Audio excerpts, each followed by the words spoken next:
네, 안녕하세요. 저는 전자배라고 합니다. 현재 서울대학교 사회교육과에서 학생들 가르치고 있고요. 음, 네. 오늘은 저희 과학기술의 변화, 그리고 교육의 방향에 대해서 좀 살펴보고자 합니다. 음, 네. 여러분들도 그렇고, 그리고 전 세계에 있는 모든 사람들이 체감하고 있죠. 포스트 코로나 시대를 체감을 하고 있는데, 코로나 시대 전과 그리고 코로나 시대 이후에 우리의 삶이 정말 많이 변화되었다는 거 여러분들도 경험하고 있지요. 예를 들면, 우리는 당연하게 생각했어요. 그러니까 대학교 개강은 3월 2일 날 하는 거라고. 그런데 작년을 생각해 봤을 때 코로나가 발발했던 2020년 우리의 개학은 3월 2일이 아니었습니다. 그보다 몇 주 이후였고요. 그리고 우리는 보통 수업이라는 것이 교실이라는 공간 안에서 교사와 그리고 학생이 함께 상호작용하는 같은 공간 내에서 한 공간 내에서 상호작용하는 그런 약간 마법 같은 시간 이라고 생각을 했는데 이건 웬걸? 코로나 시대를 거치면서 우리에게 온라인 개학이라는 것을 처음 하게 되지요. 그래서 지금도 제가 동영상으로 여러분들께 이렇게 카메라 앞에서 이야기를 하고 있는데 이것과 마찬가지로 무언가 이렇게 온라인으로 수업을 한다는 게 2019년만 해도 미래의 일인 것만 같았어요. 그러니까 마치 뭐 미래 소설이라던가 미래를 다룬 미래 사회를 다루는 영화에서나 좀 있을 법한 이야기 아니면 뭐 방송통신대학 같은 약간 특수 대학에서나 있을 법한 이야기라고 생각을 했는데 이게 나의 일이 되어 버린 거죠. 그래서 어느 순간 카메라 앞에서 저도 이렇게 여러분들 앞에서 수업을 하게 있고 그리고 여러분들도 카메라를 보면서 저의 설명을 듣고 있죠. 그래서 처음에는 사실 저 같은 경우는 이러한 변화가 상당히 당혹스러웠습니다. 음, 일단 동영상이라는 걸 제작해야 되고 그리고 카메라 앞에서 저 혼자 이렇게 이야기하는 게 상당히 낯선 작업이었습니다. 그렇지만 그 코로나라는 그런 상황이 저를 적응해야만 하게 만들었어요. 물론 지금은 상당히 익숙해지고 카메라 앞에서 이야기하는 것이 그렇게 어렵지 않게 되었지만 처음에는 이 온라인 수업을 진행하는 게 저한테 너무나 낯설고 하나의 그런 도전처럼 여겨졌습니다. 어, 그래서 하지만 코로나 상황 속에서도 우리가 우리의 교육 현장이 멈추지 않고 계속 이렇게 달려나갈 수 있는 거는 온라인 기술과 같은 과학 기술이 발달했기 때문일 것입니다. 지금의 사회를 4차 산업혁명 시대라고도 이야기를 하지요. 음, 산업혁명은 크게 지금까지 4번에 걸쳐서 이루어졌다라고 일부 사람들은 이야기합니다. 여기 보시면 1차 산업혁명 같은 경우는 그 18세기에 영국에서 나타난 그 증기기관의 발달로 인해서 나타난 1차 산업혁명, 그리고 2차 산업혁명 같은 경우는 뭐 석탄이나 석유나 전기를 그런 기반으로 해서 나타난 전기 에너지 중심의 그런 2차 산업혁명, 그리고 3차 산업혁명 같은 경우는 인터넷이 나타나고 뭐 컴퓨터가 더 발달하면서 나타난 3차 산업혁명, 그리고 4차 산업혁명은 DNA가 주도했다라고 이야기를 하는데요. 네. 4차 산업혁명의 성공을 이끄는 강력한 인프라, 뭐 DNA 해가지고 과학기술 정보통신부에서도 이야기를 했는데요. 이 DNA는 무엇의 줄임말일까 생각을 해보면 혹시 여러분들 채팅창으로 이야기해 줄 수 있을까요? 4차 산업혁명의 성공을 이끄는 DNA는 무엇의 줄임말일까요? 좀 참여해 주면 좋을 것 같은데. 음. 혹시 떠오르는 게 있나요?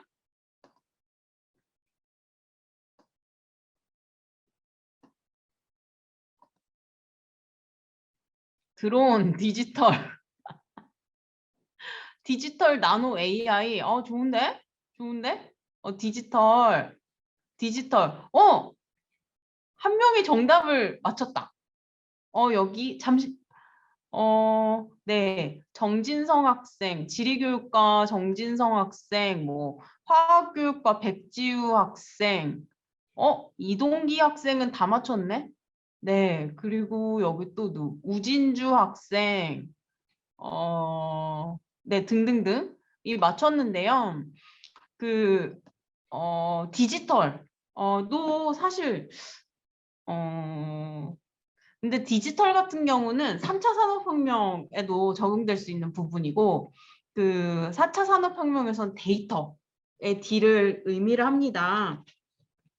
그 여러분들도 데이터 산업이 현재 많이 발달해 왔다는 거를 좀 알고 있을 거예요. 그리고 또 우리의 그런 움직임 자체가 다 데이터화되어 가고 있습니다. 그래서 우리가 지금 활용 가능한 데이터 자원이 정말 폭발적으로 증가하고 있는데 예를 들면 진짜 단적인 예시로 저는 제가 수업을 하잖아요.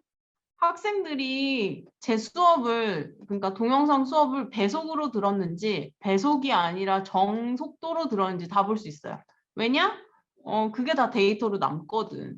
다 여러분들도 알잖아요. 내가 언제 접속했고 언제 그거를 끊었는지 그게 데이터로 다 남는 거 알 수 있고 그 다음에 또 지금은 그렇지 않지만 코로나 초창기에 사람들 그 동선을 다 데이터로 어, 파악할 수 있었죠. 그래서 이 사람이 뭐 몇 시에 몇 날 며칠 몇 시에 뭐 어디에 들렀고 뭐 그 이후에 어딜 갔고 그래서 그 사람의 그런 동선이 낱낱이 공개가 되는 그런 일들도 있었고요.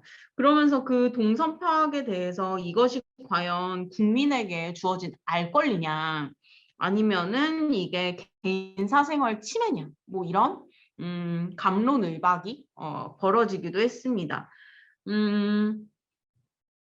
참 그 코로나 동선과 관련해서 참 저도 동선이 공개가 되니까 더 행동도 조심하게 되고 그리고 그렇게 되더라고요. 그러면서 한편으로는 막 코로나 걸리면 어떡해? 막 이러면서 좀 더 걱정도 하기도 했고 그리고 만약에 걸렸다 치자. 근데 내 일상이 공개되는 거에 대한 그런 두려움이 상당히 컸던 것 같습니다. 네. 그리고 또 다른 한편으로 그 사람들의 동선을 보면서 야, 세상에 이렇게 열심히 사는 사람들도 많구나.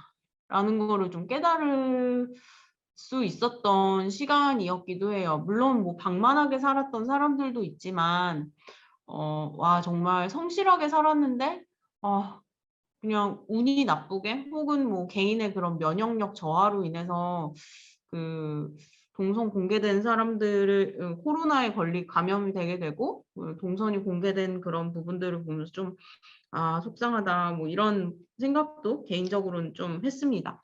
그리고 또 데이터 같은 경우에는 또 지금 분석 기술이 엄청나게 발달하고 있죠. 그래서 보통 우리가 데이터라고 했을 때는 숫자로 만들어진 데이터, 수량화된 데이터를 주로 생각하는데 그게 아니라 문자 데이터로도 분석이 가능해졌죠. 그래서 여러분들이 많이 사용하는 그런 데이터 분석 방법, 그 데이터 시각화 자료 중에 하나가 워드 클라우드예요. 그래서 뭐 키워드를 중심으로 해가지고 그것과 관련된 단어들이 뭐 굵기라던가 크기라던가 이게 다르게 나타나서 그 해당 검색어와 연관 검색어가 무엇인지에 대해서 좀 파악할 수 있는 그런 워드 클라우드 그거는 문자로도 데이터 분석이 가능한 그런 데이터 기술의 발달을 보여주기도 합니다. 그리고 N 같은 경우는 네트워크 의미합니다. 인터넷과 같은 네트워크를 의미를 하고 그 네트워크에 접속해가지고 우리는 불특정 다수와 서로 소통을 하게 되죠.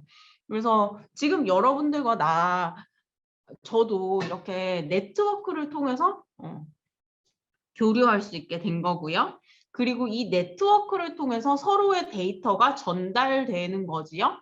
그래서 그 네트워크를 통해서 지금 저의 수업 자료도 전달되고 있는 것이고, 지금 저의 목소리도 전달되고 있는 것이고, 그리고 우리가 정말 신기한 거는 다른 공간에 있지만, 저는 지금 서울에 있거든요. 그리고 여러분들은 진주에 있을 것이고, 우리가 상당히 먼 키로수를 사이에 두고 있지만 같이 이 온라인이라는 공간 속에서 하나의 네트워크 속에서 서로 이렇게 의사소통하고 있죠. 여러분들 뭐 채팅으로 참여해 주기도 하고요.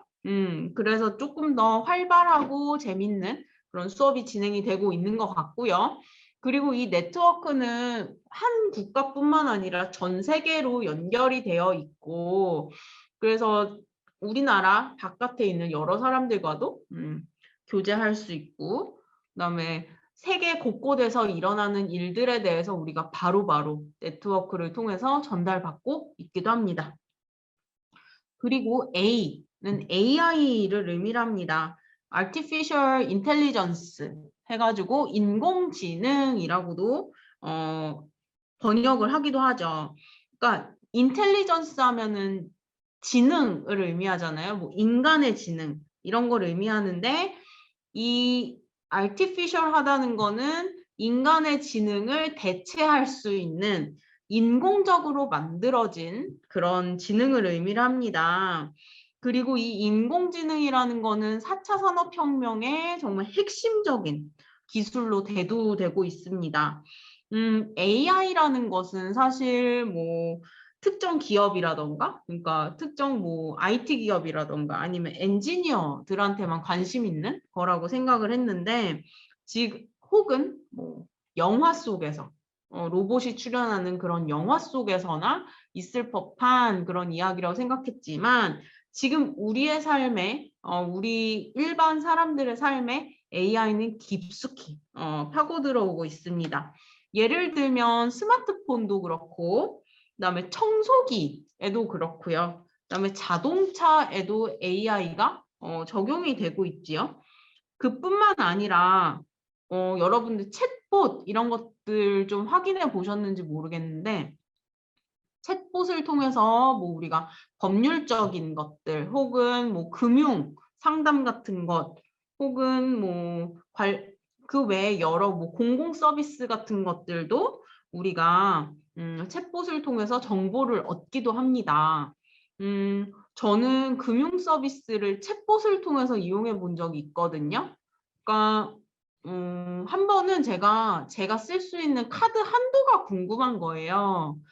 그래서 제가 제 핸드폰에 있는 어플에 들어갔죠. 근데 그 시간이 제가 접속한 시간이 근무 시간 아니었어요. 그러니까 9 to 6 바깥에, 그러니까 월화수목금의 그 근무 시간이 아닌 다른 시간이었거든요. 근데 저는 당연히 그냥 인터넷으로 조회하면은 제 카드 한도 정도는 나올 줄 알았는데 안 나오더라고요. 그러더니 챗봇으로 물어보래요. 그래서 챗봇 너무 좀 제 개인정보 나갈 것 같아서 좀 불안했거든요. 근데 챗봇이 뭐 저의 뭐 생년월일 같은 거 물어보고, 그다음에 뭐 카드 번호 이런 거 물어봤던 것 같아요. 그러더니 뭐 저의 카드 한도가 얼마라고 딱 이렇게 알려주더라고요. 그래서 와, 챗봇은 정말 나 말고 다른 모든 고객의 정보를 가지고 있을 텐데 참 무섭다라는 그런 생각도 한편으로 했었습니다. 그래서 4차 산업혁명의 성공을 이끄는 것을 뭐 DNA라고도 이렇게 줄여서 이야기하는데, 그 DNA가 이렇게 출연하는 걸 보면서 저는 BTS 좋아하는데 BTS 노래 중에 DNA가 그런 가사 있잖아요. 모든 건 우연이 아니라고.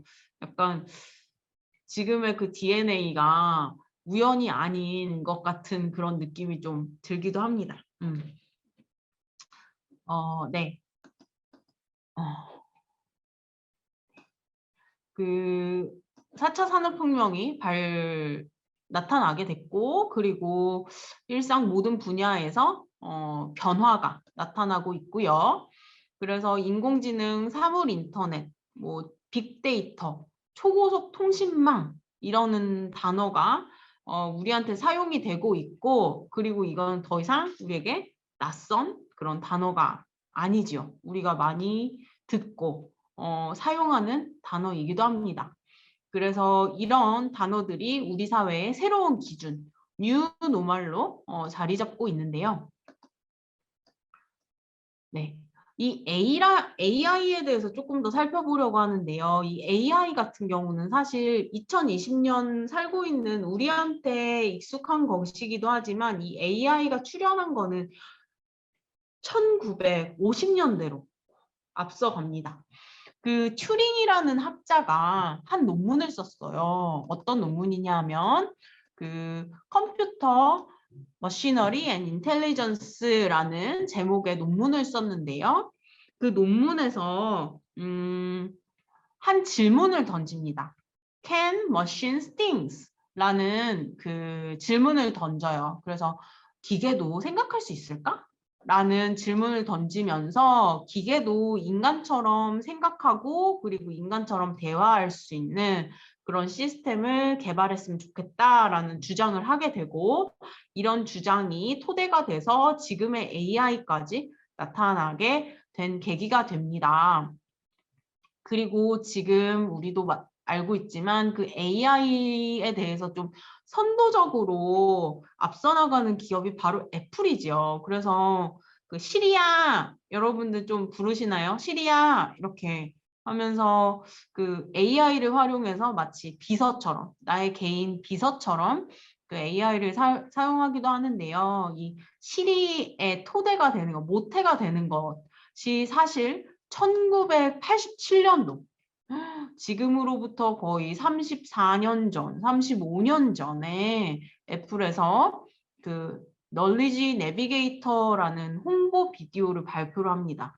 그리고 여기서 AI, 인간의 지적 활동을 수행할 수 있는 인간의 그 인텔리전스를 대체할 수 있는 그런 아이디어를 이 비디오를 통해서 발표를 하게 되는데요. 네, 바로 이것입니다.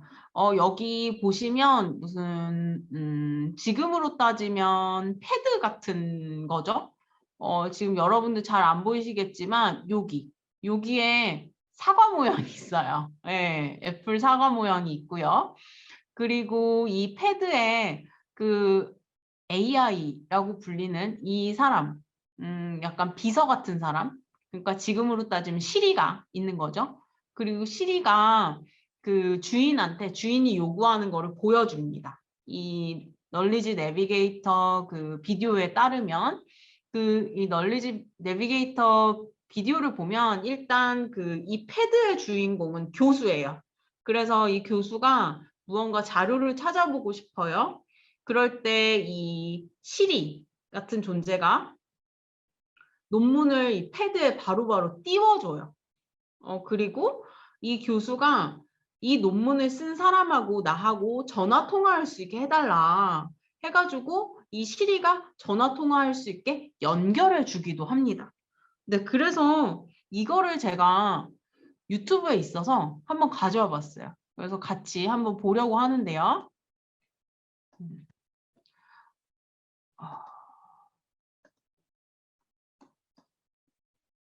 오케이. 1987년도 애플에서 만든 비디오입니다.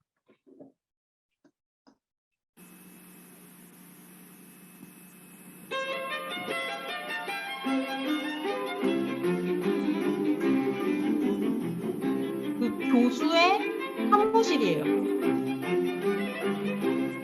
여기 패드가 있네요.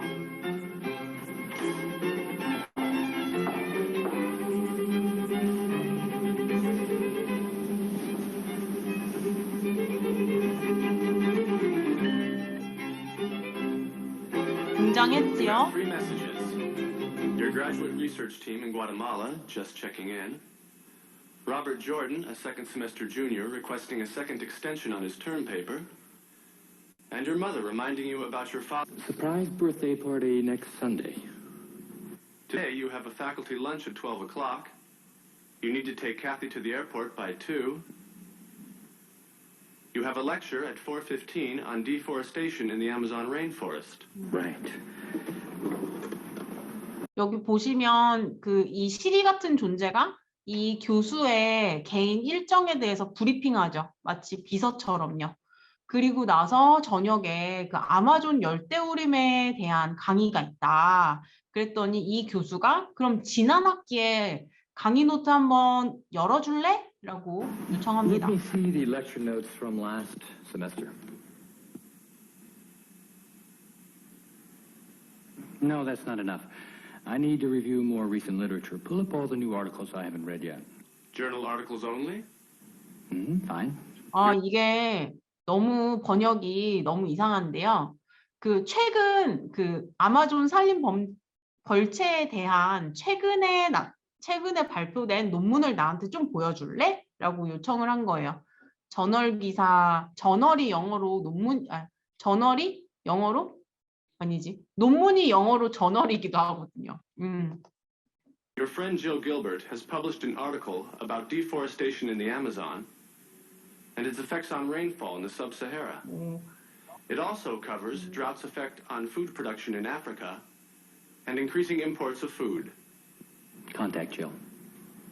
I'm sorry, she's not available right now. 이 사람 친구 질 길버트라는 사람이 그 아마존 산림과 관련된 논문을 쓴 거예요. 그래서 조금 더 알고 싶어서 이 교수가 그러니까 질한테 전화해봐 이랬더니 이 교수가 이 시리가 지금 자리 없다고. Okay. Let's see. There's an article about 5 years ago, Dr. Flemson or something. He really disagreed with the direction of Jill's research. 다른 논문도 찾아줘. 이렇게 요청합니다. He published in the Journal of Earth Science of July 20 of 2006. Yes, that's it. He was challenging Jill's projection of the amount of carbon dioxide being released to the atmosphere through deforestation. I'd like to recheck his figures. Here's the rate of deforestation he predicted. And what happened? He was really off. Give me the university research network. Show only universities with geography nodes. 해달라는 대로 다 보여주죠. 보면. Show Brazil. Copy the last 30 years at this location at 1 month intervals. Excuse me, Jill Gilbert is calling back. Great. Put her through. Hi, Mike. What's up? Jill, thanks for getting back to me. Well, I guess that new grant of 네, yours has... 여기까지 이렇게 볼게요. 이런 것처럼 그 교수가 원하는 그런 정보, 그리고 원하는 부탁을 다 들어주고 있는 거를 볼 수 있습니다. 그래서 이 널리지 내비게이터가 어떻게 보면은 지금 현재 AI의 그런 모태가 되고 있다. 토대가 되었다. 그리고 이 아이디어는 1987년도부터 시작이 되었다. 너무나 놀랍지 않습니까? 그리고 현재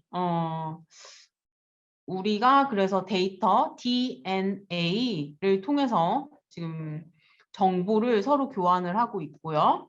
그리고 지금 현대 사회는 그야말로 정말 다양한 지식 그리고 정보가 생산, 유통, 소비 이렇게 되고 있는데요. 일단 뭐 산업 구조적인 측면에서 한번 살펴볼게요. 산업 구조적인 측면에서 정말 정보 기술하고 서비스 중심의 그런 산업이 확대되어 가고 있습니다. 지금 제가 보여드리는 이 기업들은 여러분들이 다 아는 기업일 거예요.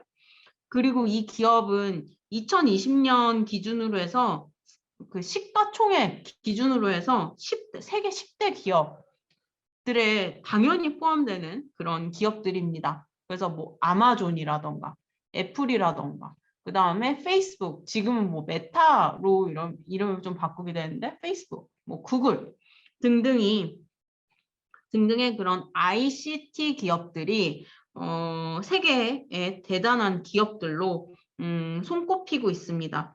예, 어느 순간부터 이런 정보 기술을 메인으로 하는 기업들이 세계 최고의 그런 기업으로 성장을 하고 있지요. 네. 지식 정보 사회 같은 경우는 지식과 그리고 정보가 중요한 키워드죠. 중심적인 역할을 하는데 여기서는 크게 두 가지 방향이 있어요.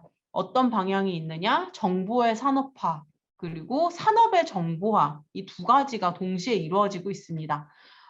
제가 좀 설명을 해드리면 정보의 산업화 같은 경우는 그야말로 정보를 생산하는 것, 그래서 정보를 판매하는 것, 정보를 만드는 것, 뭐 이런 것들을 생각하면 될 것 같아요. 그래서 정보를 제대로 잘 팔려고 하드웨어하고 소프트웨어 측면에서 정보의 산업화가 이루어지는데 정보를 잘 전달하는 그 틀을 만드는 거죠. 하드웨어를 만든다, 기기를 만든다, 스마트폰을 만든다, 뭐 태블릿 PC를 만든다. 그것들을 통해서 정보를 잘 전달한다, 주고받는다, 판매한다 라고 볼 수 있고 소프트웨어 측면에서 그렇다면 어떤 정보를 팔 것이냐 이게 바로 정보 컨텐츠를 의미를 하는 거겠죠. 그래서 뭐 문서가 될 수도 있고 영상이 될 수도 있고 이런 정보를 판매한다, 정보를 만든다 라고 볼 수 있습니다. 그래서 정보의 상품화 현상이 촉진되는 것이 바로 정보의 산업화라면 산업의 정보화는 어떤 거냐? 정보를 활용을 하는 거예요. 그래서 현재 있는 그 산업 구조에서 정보를 활용해서 조금 더 편하게, 조금 더 쉽게 하는 것을 의미합니다. 예를 들면은 노동 인력을 기계로 대체하거나 뭐 AI로 대체하거나 하는 것들을 의미하는 거죠. 그리고 생산 공정이나 관리 업무 같은 것들을 자동화하는 것을 의미를 합니다. 그래서 노동을 대체하는 정보를 통해서 정보를 활용해서 노동을 대체하는 것을 바로 산업의 정보화라고 이야기를 하는데 그럼 예시를 좀 보여드려야겠죠. 예시가 어떤 거냐면은 그 LG라는 기업이 강서 마곡에 큰 이런 단지를 만들었어요. 그래서 그 LG 타운 같은 걸 만들어 버린 거죠. 그래서 여기 마곡에 있는 GS마트에 가면 이 로봇이 돌아다닌다고 해요. 그래서 로봇이 사람들이 주문을 하는 거죠. GS마트에서 뭐를 주문하고 싶다. 그럼 이 로봇이 그 상품을 이렇게 받아다가 그 LG 타운 안에서는 배달을 해준다고 해요. 그래서 여기 오른쪽 보시면 배달비 빵원 보이시죠? 카카오 주문하기 하면 로봇이 간다 해가지고 사람이 직접 왔다 갔다 안 해도 되고 사람이 직접 배송해주지 않고 로봇이 대신 배송을 해주죠. 그래서 마곡 사이언스 파크의 전층은 이 로봇이 배달을 대신해 준다 라는 것. 그래서 지금 보시면 노동을 대체하는 그런 모습들 보실 수 있고요. 또 다른 예시.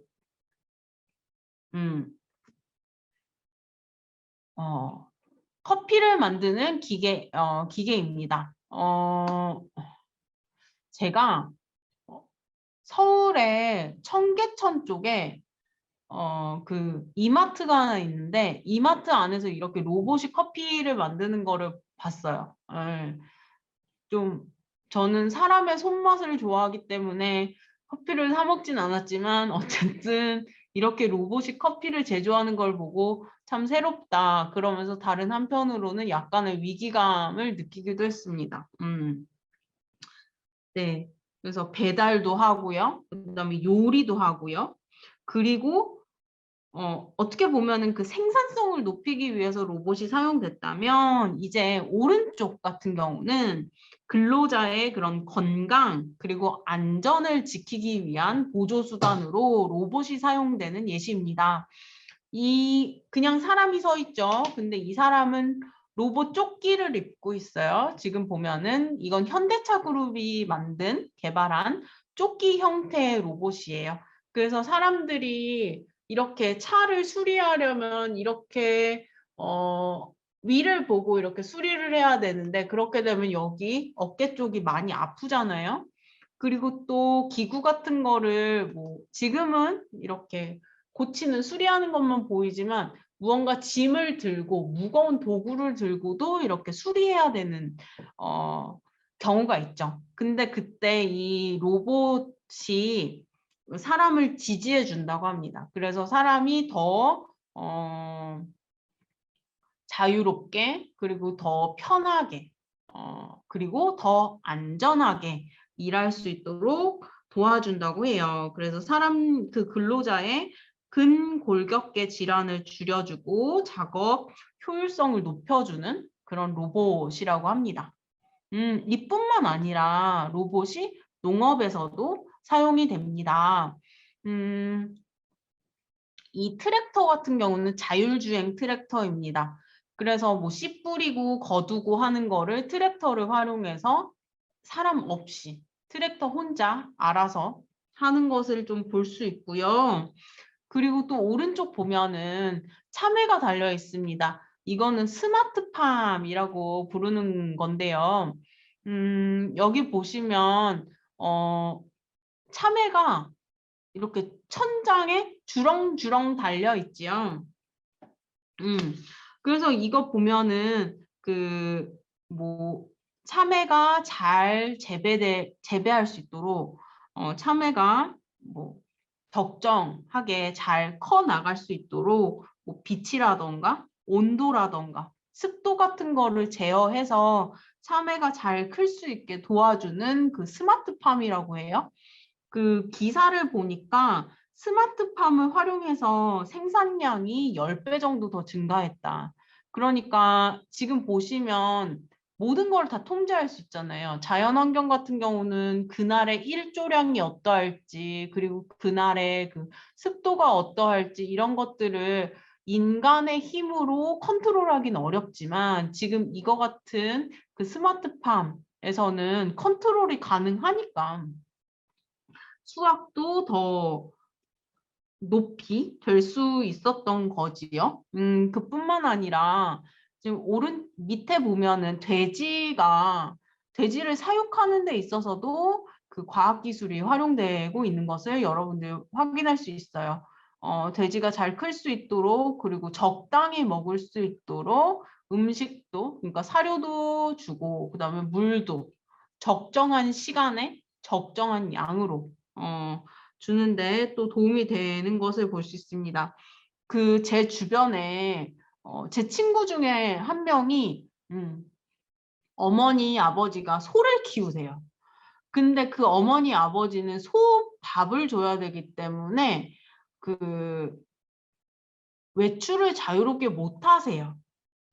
근데 지금처럼 이렇게 기계를 설치해서 돼지를 키운다면은 이렇게 센서가 밥을 주고 센서가 뭐 물을 주고 하니까 그 돼지든 소든 키우시는 분들이 훨씬 더 자유롭게 삶을 영위하실 수 있겠지요. 그리고 일일이 무거운 거 다 들고 다니지 않아도 되고. 지금 그리고 오른쪽에 그 참외 키우는 농가 같은 경우도 뭐 참외나 수박 같은 거는 땅에서 키우면은 엎드려 가지고 그거를 다 잘라내고 솎아내고 해야 되는데 그게 아니라 이렇게 수직으로 키우니까 근로자의 그런 건강에도 훨씬 더 유익할 것이라고 생각이 듭니다. 그래서 지금 보신 것처럼 사람과 그리고 로봇이 공생 관계로 지금 지내고 있는 모습들 그리고 이러한 노력들이 정말 적극적으로 나타나고 있는 것들을 보실 수 있습니다. 그렇다면 우리의 삶을 한번 생각을 해볼까요? 우리의 삶에서 여러분들이 사용하는 가까이서 볼 수 있는 인공지능이 아무래도 맵 종류가 아닐까 생각이 들어요. 그러니까 뭐 내비게이션이 아닐까, 지도 앱이 아닐까라고 생각이 드는데, 뭐 운전하시는 분들도 있고 운전하지 않는 분도 있을 것인데요. 운전을 하든 안 하든 뭐 어쨌든 우리가 걷든 뭐 어쩌든 지도 앱을 활용해서 최단 시간 그리고 최단 거리로 움직이려고 하지요. 근데 그때 그 길을 알려주는 지도 앱을 우리가 활용을 하게 됩니다. 그래서 내가 있는 위치에서 그 목적지까지 가는 방법이 정말 수십 가지, 수만 가지가 있을 수 있는데 그 중에서 가장 빠르고 그리고 가장 짧게, 덜 힘들게 뭐 갈 수 있는 방법이 무엇인지 이 지도 앱이 계산을 해서 우리에게 알려주지요. 계산해서 알려주고 특히 그 운전하는 사람들 같은 경우에는 뭐 어디에 교통 체증이 있고 그리고 어디서 공사를 하고 있는지도 이 지도 앱이 파악을 해서 그것들을 피해서 빠르게 갈 수 있도록 계산을 합니다. 그리고 이 지도 앱 같은 경우는 그 사람이 그 해당 주인이 자주 가는 곳 같은 경우는 미리 알고 있어서 뭐 정기적으로 어떤 장소에 가고 있다면 그 사람에게 미리 어떻게 가야 되는지도 알려주지요. 뭐 이런 식으로 인공지능을 활용해서 우리의 삶이 조금 더 윤택하게, 빠르게, 그리고 편안하게 지금 진행이 되고 있다는 것을 알 수 있습니다. 그런데 이렇게 인공지능이 움직일 수 있는 그 토대가 되는 것은 바로 데이터가 있기 때문이다. 그래서 데이터 수집을 통해서 인공지능이 더 빠르게 계산할 수 있고, 그리고 네트워크를 통해서 데이터들은 인공지능으로 이렇게 전달이 되고 뭐 이런 DNA가 계속해서 같이 공생하면서 우리의 삶을 편안함을 주고 있다라는 것을 여러분들 좀 보실 수 있고요. 그리고 정보사회에서 또 중요한 게 하나가 그 개인화입니다.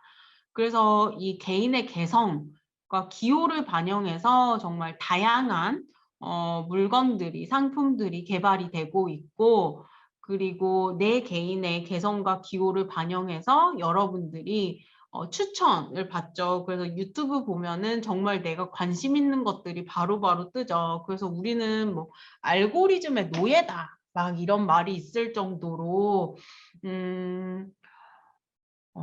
알고리즘이 우리의 그런 성향을 파악해서 적절한 광고, 뭐 영상, 그리고 네이버 같은 그런 뉴스, 온라인 뉴스에서도 우리가 클릭할 만한 뉴스를 제공해 주는 거 아시죠? 그리고 우리의 그런 연령대에 맞춰서 내가 뭐 20대 여자다, 혹은 20대 남자다, 뭐 혹은 10대 뭐 누구다, 뭐 했을 때 우리나라에 사는 20대 여성들이 많이 볼 만한 뉴스를 추천해주고, 뭐 하여튼 이런 식으로 그 사람들의 선호를 반영해서 더 많은 클릭을 유도합니다. 그리고 또 재밌는 게 개인의 다중 정체성이 온라인 공간에서는 가능하다는 점입니다. 네. 정보사회로의 진전은 개인의 활동 범위를 확장했습니다. 첫 번째, 물리적인 제약을 극복했어요. 그래서 내가 원하는 곳에 갈 수 있게 해줍니다. 코로나 시대에 새롭게 나타난 그런 여행이 바로 이 랜선 여행입니다. 혹시 여러분들 랜선 여행을 해보신 분이 있는지 모르겠는데 랜선 여행은 어떤 거냐면 우리가 코로나 때문에 지금은 괜찮지만 과거에는 그 하늘길이 막혔었잖아요. 하늘길이 막혀가지고 나는 외국에 가고 싶고 나는 여행을 가고 싶은데 못 가는 지금 그런 상황.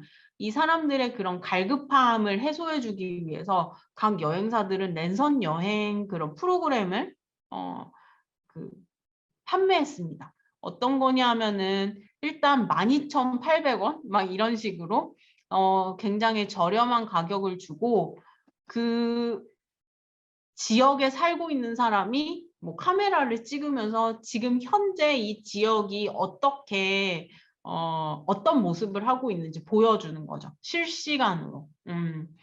그래서 뭐 프라하에 만약에 있다면 사람들한테 프라하 같은 체코는 뭐 맥주가 유명하니까 여러분들 지금 여기는 뭐 프라하의 바칠러프 광장입니다. 여러분들도 집에서 맥주 한 캔씩 들고 여기 있다고 상상하시면서 이 시간을 즐겼으면 좋겠다. 뭐 이러면서 뭐 같이 그 분위기를 즐기기도 하고 그리고 뭐 미술관을 이렇게 카메라로 보여주면서 미술품 감상도 하고 이런 개인의 시공간적인 제약을 극복하고 자유롭게 움직일 수 있도록 했다. 정보사회는 개인의 그런 선호, 필요 이런 것들을 충족하는 그런 토대가 되었다. 그리고 두 번째는 개인이 다양한 정체성을 소유할 수 있게 됐다.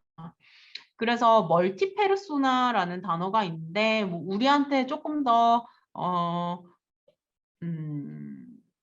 익숙한 단어는 부캐라는 단어가 있을 수 있을 것 같아요. 그러니까 우리 각각이 가지고 있는 메인 캐릭터가 있고 그리고 부 캐릭터가 있다는 거죠. 뭐 예를 들면은 네트워크 상에서 인스타 하시는 분들은 계정이 하나일 수도 있고 뭐 각각의 계정이 있는 분들도 있더라고요. 그래서 뭐 자기 취미 인스타 하는 분들 뭐 예를 들면 자기가 만든 요리만 쭉 올리는 인스타 있고 혹은 뭐 자기가 읽은 책만 쭉 올리는 인스타 계정 있고 그런 식으로 개개인이 다양한 계정을 소유해서 본인의 다양한 모습을 네트워크를 통해서 보여주는 모습을 볼 수 있고 또 이런 부캐라는 것을 확실히 흥행시킨 게 바로 이 놀면 뭐하니라는 그런 프로그램이죠. 그래서 저번에 그 놀면 뭐하니 프로그램을 그냥 검색했는데 출연자를 보니까 이 유재석 씨가 했던 그런 부캐들이 쭉쭉쭉 나오더라고요. 그래서 뭐 예를 들면 유고스타, 뭐 유산슬, 뭐 트로트를 부르는 유산슬, 그다음에 요리하는 뭐 라섹, 라면 요리를 하는 라섹, 그다음에 하프 연주를 하는 유르페우스, 뭐 등등등 여러 그 유재석 씨가 출연했던 그런 부캐들이 놀면 뭐하니의 출연자로 이렇게 나오는 걸 보면서 하나하나의 그런 페르소나가 캐릭터가 인정되는 거구나 이게 그런 생각을 하게 됐습니다. 그래서 이 네트워크 그 4차 산업혁명 시간 그 정보사회에서는 다양한 그런 정체성을 가질 수 있게 되었다. 그리고 또한 여러분들 메타버스라는 그런 말을 들어보셨는지 모르겠습니다. 그 메타버스라는 거는 그 온라인 가상 현실 세계를 의미하는데 혹시 뭐 제페토나 혹은 그 또 뭐가 있더라? 잠시 제가 한 게 있는데 하여튼 게더타운과 같은 그런 프로그램에서 온라인 부캐를 우리가 직접 만들 수 있게 됐죠. 그래서 메타버스라고 해서 메타, 초월, 그리고 유니버스, 현실을 넘어선 그런 새로운 공간이 만들어졌죠. 그래서 저도 이 게더타운을 한번 해봤는데 저는 복잡해서 잘 못하겠더라고요. 그리고 이 게더타운을 공간을 만드는 게 상당히 이게 정말 구조적이고 큰 틀에서 바라볼 수 있는 어쨌든 그 프로그램 자체를 설계해야 되니까 상당한 역량이 필요하다라는 것을 알게 됐습니다. 그래서 뭐 이런 메타버스 출연은 온라인의 그 부캐 놀이를 훨씬 더 빠르게 할 수 있는 그런 촉진하는 계기가 되었다. 그리고 이 정보사회라는 것은 기술 혁신뿐만 아니라 뭐 개개인의 욕구 그런 것들을 증가시켰고 이런 그 지식과 정보에 대한 개개인의 욕구들이 바로 그 직업, 그러니까 희망 직업에도 이렇게 드러나더라고요. 그래서 2020년도에 교육부하고 그다음에 한국직업능력개발원에서 초중등 진로교육 현황 조사를 했고요. 그러면서 그 초등학생, 중학생, 고등학생이 하길 원하는 희망 직업에 대해서 좀 조사했어요. 그랬더니 이 희망 직업들이 사회 변화를 좀 반영을 하고 있더라라는 그런 결론을 잠정적으로 내렸는데요. 여기 보시면 초등학생이 뭐 크리에이터가 되고 싶다. 4위에는 크리에이터, 뭐 5위에는 프로게이머, 그다음에 9위를 보면 웹툰 작가, 뭐 11위 같은 경우는 컴퓨터 그래픽 디자이너, 뭐 이런 것들 볼 수 있고, 그다음에 중학생 같은 경우에 여기 뭐 컴퓨터 그래픽 디자이너 9위에 있죠. 뭐 이런 거 크리에이터 12위.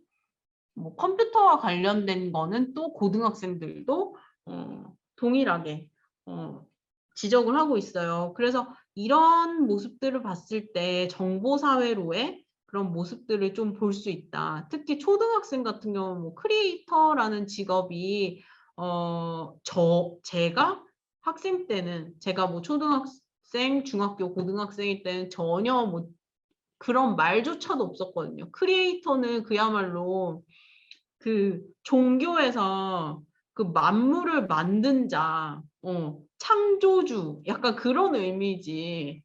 크리에이터라는 그 유튜브 크리에이터 이런 거는 전혀 뭐 존재 안 했거든요. 그래서 참 사회 변화를 우리가 이런 희망 직업을 통해서도 볼 수 있겠다는 그런 생각을 해보았습니다. 네, 혹시 여기까지 질문 있는 사람 있어요?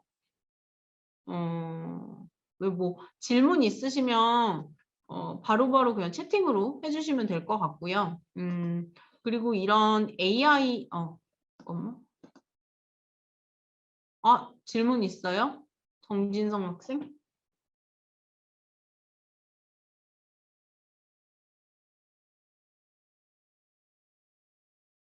질문이 아니라 질문이 있으면 바로바로 채팅을 하겠다는 의미인가요? 오케이, 오케이, 오케이. 네, 대답해줘서 고마워요. 오케이. 네. 그 노동시장과 관련해서는 그 AI 출현으로 인해서 사실 기대 반, 우려 반 이렇게 있지요. 그래서 AI가 어떻게 보면은 제가 아까 말씀드렸죠. 그 정보의 산업화 그리고 산업의 정보화 이런 흐름들로 인해서 AI와 같은 그런 과학기술이 일자리를 빼앗을 것이다라는 그런 주장과 그리고 아니 사회의 필요를 충족시킬 거야 라는 그런 두 가지 양립된 그런 주장들이 함께 나타나고 있습니다. 그래서 한편으로는 새로운 산업을 만들었다는 점, 그러니까 뭐 크리에이터라는 그런 직업이 나타난 것처럼 새로운 산업 창출에 기여하고 그리고 인력 문제 해결, 사람들이 뭐 하기 싫어하고 그리고 위험해 보이는 그런 일들에 대해서 AI가 등장하면서 그런 인력 문제를 좀 해결하게 됐죠. 특히 뭐 좀 위험한 것들, 뭐 지뢰를 제거한다거나 방사능 오염과 관련된 그런 업무를 하는 경우에는 AI 뭐 로봇들을 대체해서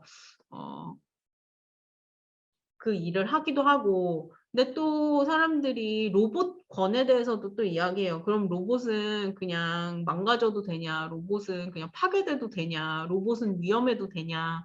뭐 이런 주장도 일어나고 있는데 그 로봇과 관련된 윤리적인 측면은 우리 수업에서는 다루지 않을게요. 이번에는. 그리고 또 AI라는 것이 나타나면서 네트워크를 통해서 정말 다양한 그런 지식이 사람들에게 공유되고 있고 그래서 이런 지식으로 인한 사회적인 불평등에 이 해소되는 데 기여하는 거죠. 사회적 불평등의 해소에 기여하는 겁니다. 이건 제가 고쳐야겠네요. 해소에 기여하죠.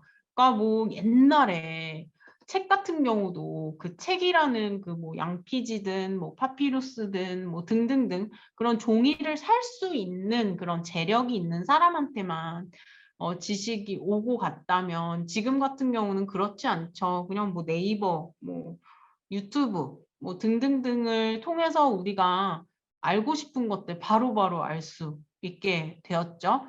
그래서 지식이 공공재처럼 돼서 우리가 새로운 지식에 더 빠르게 그리고 더 쉽게 접근할 수 있게 되었습니다. 게다가 번역 기술까지도 발전하게 돼서 우리가 뭐 미국 영어든 뭐 일본어든 중국어든 뭐 스페인어든 우리가 잘 못하는 그런 다른 나라의 언어로 만들어진 언어로 이렇게 쓰여진 지식에 대해서도 우리는 번역 기능을 활용을 해서 그 지식에 접근할 수 있게 더 쉽게 접근할 수 있게 되었습니다.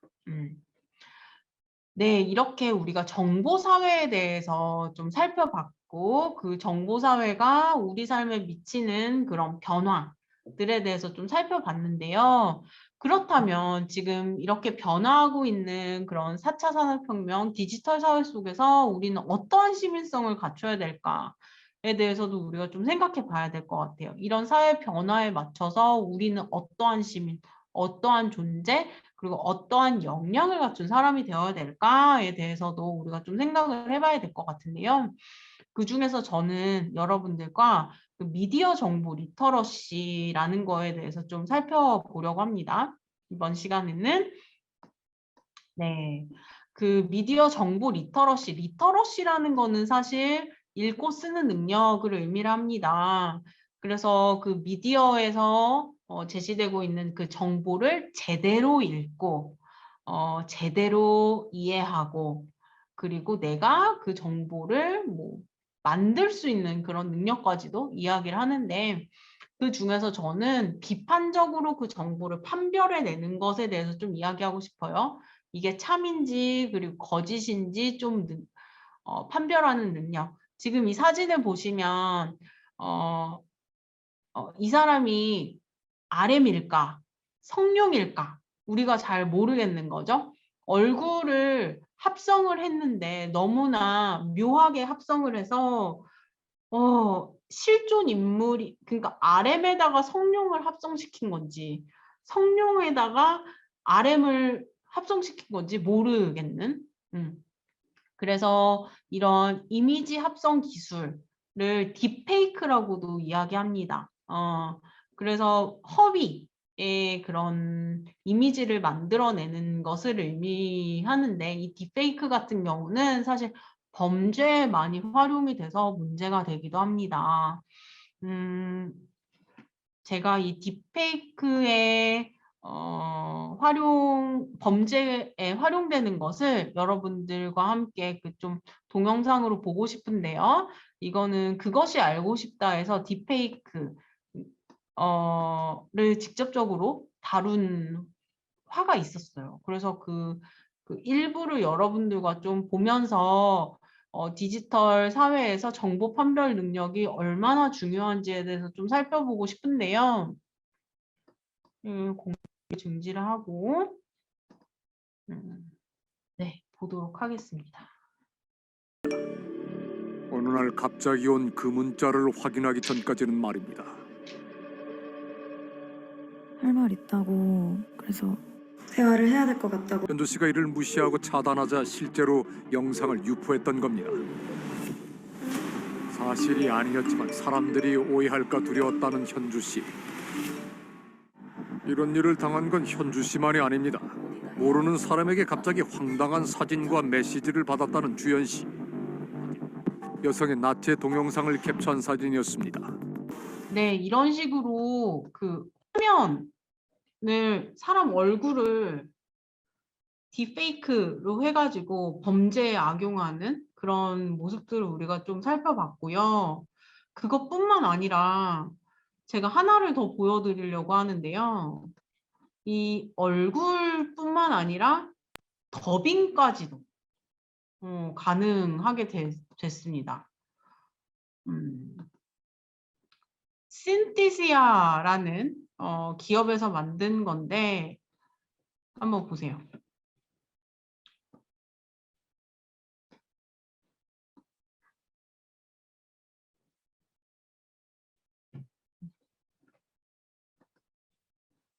한 사람이 영어로 계속 얘기를 해요. 그 다음에 또 다른 더빙이 일어납니다. I'd like to demonstrate how Synthesia technology can make me speak 7,100 languages fluently. Why don't we rewind this video and I'll show off my language skills. 자신의 언어 능력을 보여주겠대요. Nous vivons dans un monde plus connecté que jamais. Mais la langue reste un frein, surtout lorsqu'il s'agit de contenu vidéo. 想象一下，如果名人们可以用当地母语去和自己的粉丝们沟通，又或者说你翻译的内容帮你打开了一个新的市场。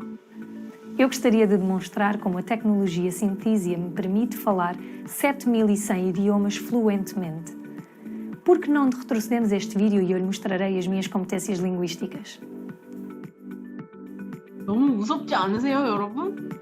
이 방금 그 여성분 같은 경우에는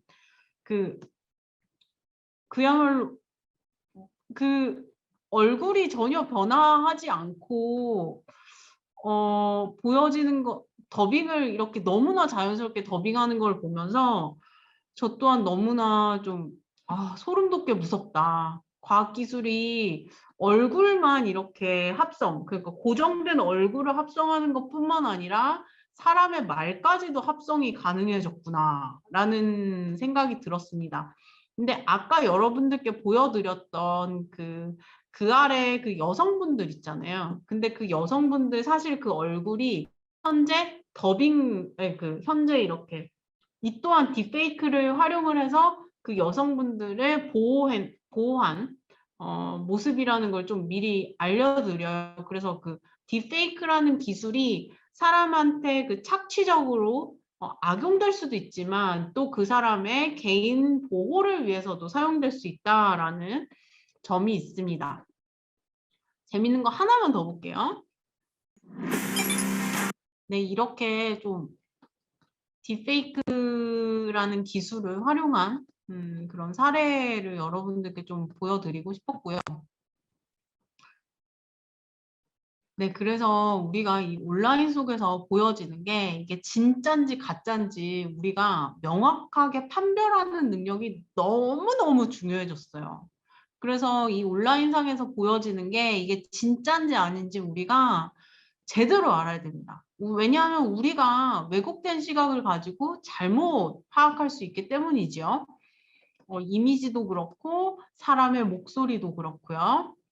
근데 또 재밌는 건 흥미로운 것은 이런 딥페이크 기술이 범죄에만 사용되는 게 아니라 그 사람의 그 개인을 보호하는 데도 사용될 수 있다는 점입니다.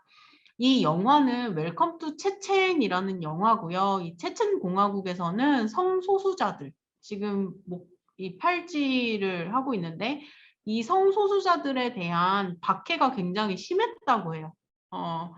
그래서 이 체첸 공화국에 살고 있는 성소수자들에 대한 그런 이야기들을 이 웰컴 투 체첸이라는 영화에서 다루고 있는데 여기에 등장하는 사람들을 다 딥페이크 기술을 활용을 해서 다 신변을 보호했다고 합니다.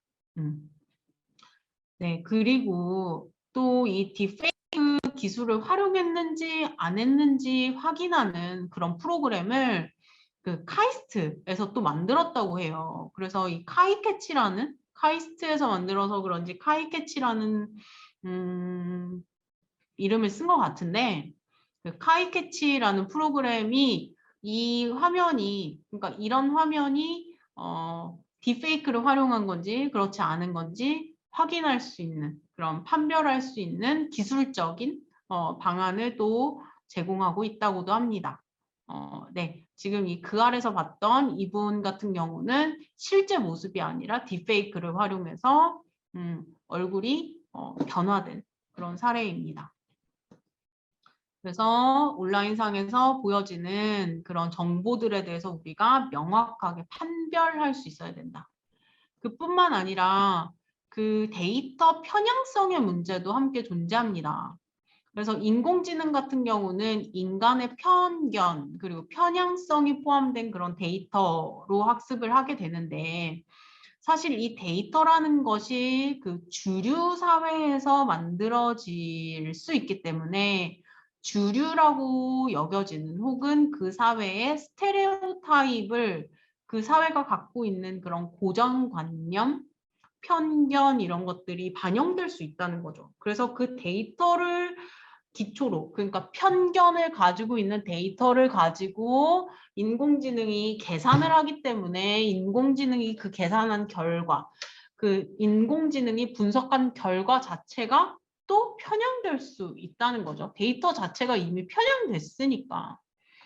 그래서 제가 기계학습에 사용되는 데이터 같은 경우가 70%, 80%가 백인의 그런 편향된 사고가 반영되어 있다라고도 이야기합니다. 그래서 제가 한번 찾아봤어요. 구글에서 프로페서라는 단어를 치고 그리고 이미지 검색을 해봤습니다. 또 여기 보시면 알겠지만 여기 있는 여성분을 제외하고는 다 거진 다 남자. 여기 그다음에 뭐 여기 빼고는 대부분이 남자. 그런데 프로페서라는 교수라는 단어가 아니라 티처라는 단어를 써보니 대부분이 여자. 어떻게 보면 이게 좀 편향적인 데이터가 드러난 사례라고도 볼 수 있고 이런 그 성별 편향성이 보여지는 또 다른 직업, nurse, 간호사라는 직업도 보니까 여성이 대다수. 그래서 이런 모습들을 봤을 때 상당한 편향성이 존재한다. 이런 데이터들을 AI가 자신의 그 기초 기초로 활용될 거 아니에요. 기초 자료로 활용할 거잖아요. 그래서 이런 데이터 편향성의 문제가 존재할 수 있고, 그리고 이런 데이터 편향성의 문제를 대표적으로 보여줬던 게 바로 한국의 이루다 이슈이기도 합니다. 이루다 같은 경우는 그 연애 과학이었나요? 그런 어플리케이션에서 그 커플들이 나누었던 대화를 토대로 그 20대 여성이 할 만한 그런 이야기들을 뽑아냈죠. 그래서 예를 들면 이루다 하고 했던 그 채팅의 모습입니다. 이루다가 이 보라색인데요. 아니다. 이루다가 이 회색인데요. 이루다한테 말을 걸죠. 안녕 안녕 이렇게 하니까 안녕 난 이제 학교 가고 있어. 오늘 하루도 공부 열심히 하고 이렇게 뭐 있어. 막 요렇게 맞춤법 쓰는 거 많잖아요. 이렇게도 쓰고 있고. 그다음에 뭐 아침부터 열심히네 라고 얘기를 하니까 자기 토익 신청할 거라고. 20대 대학생 여자가 할 만한 너무나 평이한 대화. 뭐 맛있는 것 많이 사줘. 뭐 약간 요런 느낌.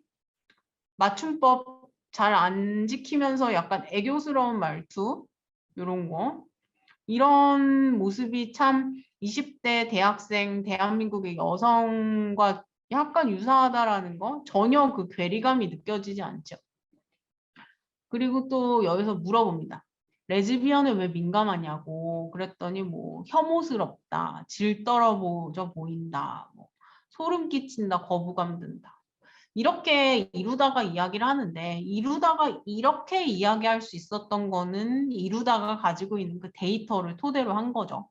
그래서 그 데이터 자체가 그 성소수자에 대한 그런 좀 성소수자를 좀 혐오하고 성소수자를 낮게 여기고 비하하는 그런 대화들이 토대가 됐기 때문에 또 문제가 되었던 것이기도 하고요. 그래서 데이터 편향성의 문제는 우리가 좀 그 정보 사회를 살아가면서 있어서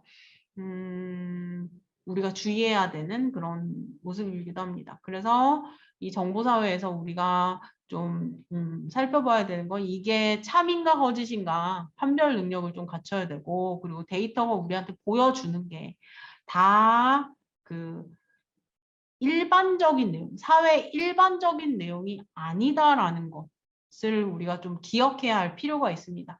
특정한 사람들의 의견이 데이터화돼서 우리에게 전달될 수 있다라는 점을 좀 기억을 해야 될 것 같고요. 마지막으로 이 사진으로 수업을 좀 마무리하려고 합니다. 우리는 흔히 미디어, 그러니까 매개 하는 것을 우리가 사회 현실을 보여주는 창이라고 여긴다. 근데 미디어라는 것 자체가 우리에게 그 사회를 여실히 보여주는 게 아니라 어떻게 보면은 매개된 버전을 보여준다는 것이죠. 예를 들면 제가 네. 원래 사진은 이렇게 된 사진입니다. 보시면 이 이라크 전쟁 때 찍힌 사진인데요. 이라크 병사가 있고요. 양옆에 미군이 있습니다. 근데 미군이 한쪽 왼쪽에 있는 미군은 그 머리에 총을 겨누고 있고요. 그 오른쪽에 있는 미군은 물을 주고 있습니다. 그래서 만약에 그 신문에서 혹은 온라인에서 이 사진만 딱 게재했다면 미군에 대한 이미지가 굉장히 무자비한 존재로 여겨지겠죠. 그 이라크 전쟁의 그 병사에게 총을 겨누고 있는 굉장히 잔인하고 무자비한 그런 미군의 이미지일 것이고, 만약에 이 사진만 보여줬다. 그럼 미군이 지금 전쟁 상황이지만 적군에게 물을 주고 있구나라고 하면서 굉장히 자비로운 굉장히 따뜻한 그런 미군의 이미지를 보여주겠죠. 그래서 그 미디어에서 왼쪽 사진만 보여준다면 혹은 오른쪽 사진만 보여준다면 미군에 대한 이미지가 다를 것입니다. 보여준 사진에 따라서 이런 것처럼 정보사회에서 우리가 제공받는 이미지, 제공받는 정보가 불완전할 수 있습니다. 편향될 수도 있고요. 일부만 선택해서 보여줄 수도 있습니다. 그때 우리가 어떤 자세를 가져야 되냐. 말씀드린 것처럼